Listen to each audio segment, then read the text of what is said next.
একদা এক বাদশাহ তার উজিরকে জিজ্ঞেস করলেন, আল্লাহ কি করেন?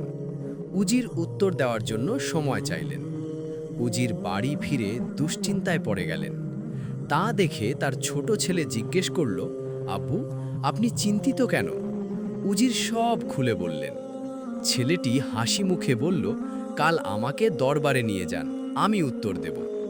পরদিন দরবারে গিয়ে ছেলেটি বাদশাকে বলল, জাহাপনা, উত্তরটি পেতে হলে আপনাকে সিংহাসন থেকে নিচে নামতে হবে, আর আমাকে ওখানে বসাতে হবে। বাদশাহ কৌতূহলী হয়ে নিচে নামলেন এবং ছেলেটিকে সিংহাসনে বসালেন। এবার ছেলেটি গম্ভীর হয়ে বলল, আল্লাহ এটাই করেন, তিনি মুহূর্তের মধ্যে বাদশাকে নিচে নামিয়ে সাধারণ মানুষ বানান আর সাধারণ মানুষকে সম্মানের সিংহাসনে বসান। বাদশাহ তার উত্তর পেয়ে অত্যন্ত খুশি হলেন। শিক্ষা: সব ক্ষমতার মালিক একমাত্র আল্লাহ। তিনি যাকে ইচ্ছা সম্মান দান করেন আর যাকে ইচ্ছা বেইজ্জত করেন। আল কুরআন 3:26 এ বিষয়ে বিস্তারিত বলা হয়েছে।